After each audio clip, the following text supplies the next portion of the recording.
नमस्कार दोस्तों, स्वागत है आपका आपके अपने YouTube चैनल आईएएस प्रेप पर। 13 अक्टूबर 2018 का करंट अफेयर हम डिस्कस करने जा रहे हैं डेली करंट कैप्सूल के अंतर्गत।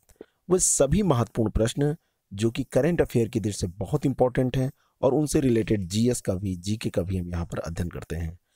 इसका पीडीएफ भी हम आपको प्रोवाइड कराते हैं। पीडीएफ पाने के लिए आपको टेलीग्राम ग्रुप ज्वाइन करना है, जिसका लिंक नीचे डिस्क्रिप्शन बॉक्स में दिया हुआ है।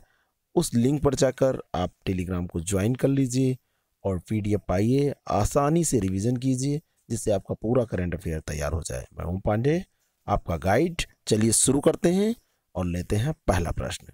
निम्नलिखित में से सत्य कथन आपको बताने हैं कि कौन सा कथन इसमें से सत्य है। हाल में बेंगलुरु में देश का पहला इंडिया इजराइल इनोवेशन सेंटर खोला गया। IIIC इसको बोला जा रहा है। इजराइल की राजधानी तेल अवीव है।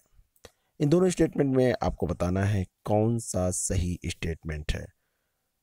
तो दोनों का दोनों तो सही नहीं है। पहला स्टेटमेंट सही है और दूसरा स्टेटमेंट गलत है। तेल अवीव इजराइल की राजधानी नहीं है। इजराइल की राजधानी क्या है?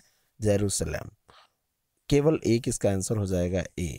तेल अवीव कहाँ है, किस शहर में है, किसी की राजधानी है? ये आप कमेंट बॉक्स में बताएंगे। प्रश्न संख्या 2 है, दिल्ली सरकार ने अगले 3 वर्षों तक पर्यावरण, संस्कृति और शिक्षा जैसे विभिन्न क्षेत्रों में सहयोग के लिए किस शहर के साथ ट्विन सिटी समझौता किया?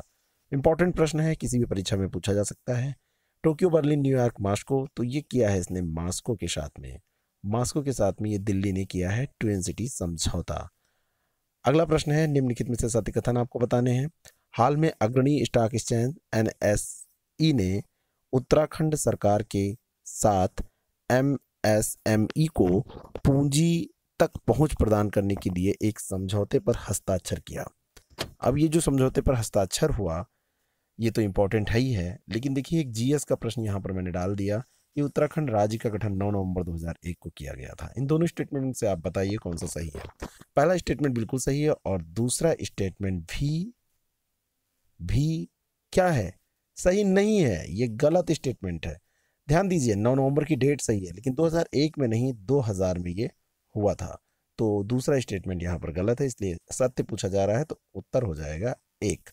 केवल ए आंसर हो जाएगा, केवल एक। अगला प्रश्न है, प्रश्न संख्या 4, बाएं हाथ के स्पिनर अब्दुल रहमान ने अंतर्राष्ट्रीय क्रिकेट से संन्यास लिया। वे किस देश के लिए खेलते थे? यानी किस देश के क्रिकेटर थे जिन्होंने अंतर्राष्ट्रीय क्रिकेट से संन्यास ले लिया? तो ये पाकिस्तानी क्रिकेटर थे, इन्होंने संन्यास ले लिया। ये भी इंपॉर्टेंट है कि ये बाएं हाथ के स्पिनर थे। ठीक है ना। अब अगला प्रश्न हम देखेंगे, पांचवा प्रश्न। निम्नलिखित में से सत्य ही आपको बताना है कि कौन सा कथन सत्य है। हाल में IMF द्वारा विश्व विकास रिपोर्ट 2019 के हिस्से के रूप में मानव पूंजी सूचकांक जारी किया गया है। ये जारी किया गया जो सूचकांक है, इसके बारे में और बातें हम करें तो इस वर्ष विश्व विकास रिपोर्ट यानी कि WDR का व्यापक विषय the changing nature of work है। ये दूसरा स्टेटमेंट है। और जापान शीर्ष स्थान पर है, जबकि भारत की रैंक 115 है। इन तीनों स्टेटमेंट में आपको बताना है कि कौन सा स्टेटमेंट सही है। पहला स्टेटमेंट गलत है, दूसरा स्टेटमेंट सही है और तीसरा स्टेटमेंट गलत है। अब बताता, इसमें उत्तर तो हो जाएगा सी। अब मैं बताता हूँ कि इसमें गलतियाँ क्या है। ये IMF के द्वारा नहीं, वर्ल्ड बैंक के द्वारा जारी किया गया, इसलिए पहला स्टेटमेंट गलत है। अगर यहाँ पे वर्ल्ड बैंक लिख दिया था तो सही होता।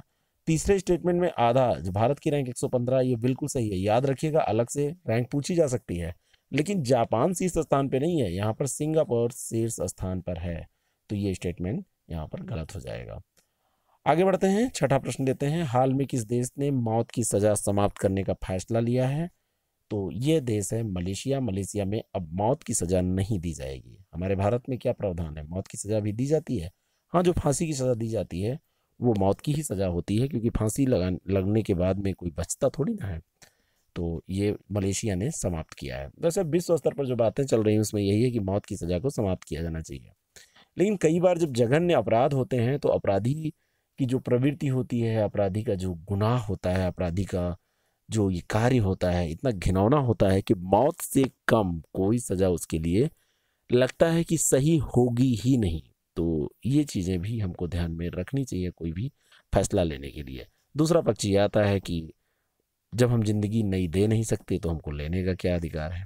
खैर, ये सब एथिक्स के मुद्दे हैं। जब आप एथिक्स 4 पेपर पढ़िएगा, 4th पेपर जीएस का, तो आप इसको करिएगा। निम्नलिखित में से असत्य कथन आपको बताना है, ध्यान रखिएगा। असत्य, भारतीय अंतरिक्ष अनुसंधान संगठन यानी इसरो भारत के उत्तरी राज्य में अपना विस्तार करने के लिए जम्मू केंद्रीय विश्वविद्यालय जो है वहां पर अपना केंद्र स्थापित करेगा। पहला स्टेटमेंट। इसरो के अध्यक्ष के सिवान है। इन दोनों स्टेटमेंट में आपको बताना है कि कौन सा स्टेटमेंट असत्य है, यानी कि पहला और दूसरा देखें क्या है, तो ये पहला सत्य है, दूसरा भी सत्य है, इसका डिस्कशन हम कर चुके हैं, अध्यक्ष के सिवान है। तो इन दोनों स्टेटमेंट जब सत्य हो जाएंगे तो इसका असत्य पूछा जा रहा है, तो उत्तर हो जाएगा ना तो एक ना ही दो, यानी कि कोई असत्य नहीं है, दोनों के दोनों सत्य हैं। उत्तर निकालना सीखिए, जो नए लोग हैं उनको कभी कभी दिक्कत होती है। प्रश्न संख्या 8 है, गंगा की सफाई की मांग को लेकर 111 दिन से अनशन पर बैठे पर्यावरणविद जीडी अग्रवाल का 11 अक्टूबर को 86 वर्ष की आयु में निधन हो गया। उन्हें अन्य किस नाम से जाना जाता था? किस नाम से इनको जाना जाता था, ये इंपॉर्टेंट है। स्वामी सानंद के नाम से इनको जाना जाता था, स्वामी सानंद।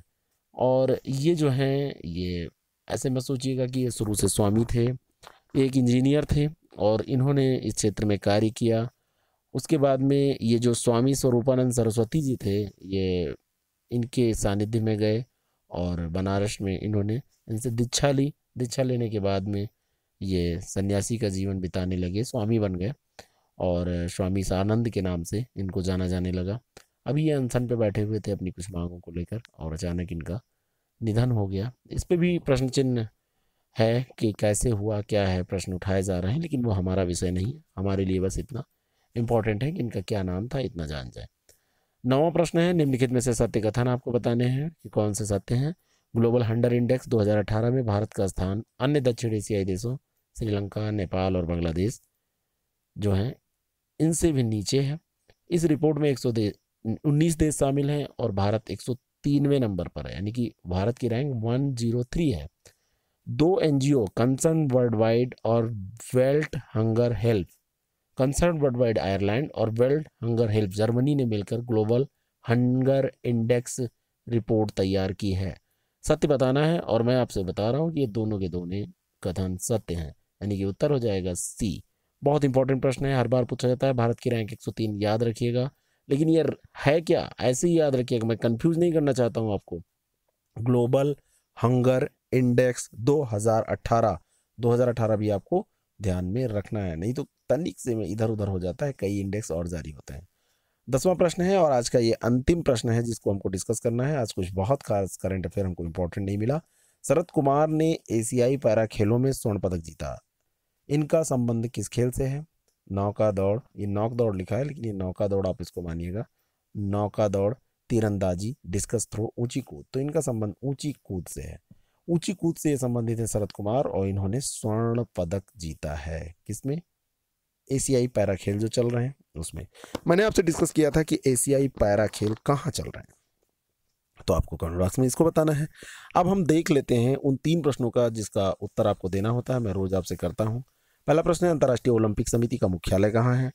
इसको आप कमेंट बॉक्स में बताइएगा। और दूसरा प्रश्न है, भारत की पहली मिस ट्रांस क्वीन के रूप में किसी चुना गया, मतलब जो भारत की हैं उन्हें मिस ट्रांस क्वीन के रूप में चुना गया है, पहली कौन है ये?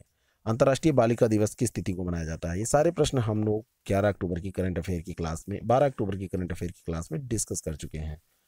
अब आपको मैं एक सूचना देना चाहता हूँ कि ये जो पीडीएफ है वो तो आपको मिल जाता है, लेकिन कई बार अन्य लोगों को समझ में नहीं आता है कि ये, जैसे आप उनको भेज देते हैं कि ये पीडीएफ जो है ये कहाँ से आया, तो मैं इसीलिए नोट यहाँ पर लगा दिया है मैंने कि ये यूट्यूब चैनल का आप उसको उनको बता सकते हैं, लिंक भेज सकते हैं कि वो लोग यहाँ पर आके देख लें, तो उनको डिटेल में समझ में आ जाएगा। अच्छा लगेगा तो इसको लाइक कीजिएगा, लोगों तक पहुँचाइएगा, और अगर आपने सब्सक्राइब नहीं किया है इस प्रेप को तो फैमिली का सदस्य बनने के लिए इसको सब्सक्राइब कर लीजिएगा। साथ जुड़े रहने के लिए, सपोर्ट करने के लिए बहुत बहुत धन्यवाद। एक जो दूसरी सूचना मुझे देनी थी, जो दूसरी बात के तौर पर यहाँ मैं कर रहा हूँ, वो थी कि यूपीपीसीएस का एडमिट कार्ड आ गया है, उल्टी गिनती शुरू हो गई है। एक एक मिनट का उपयोग कीजिए, 1 सेकंड का उपयोग भी इम्पोर्टेंट होगा स्कोर बढ़ाने के लिए।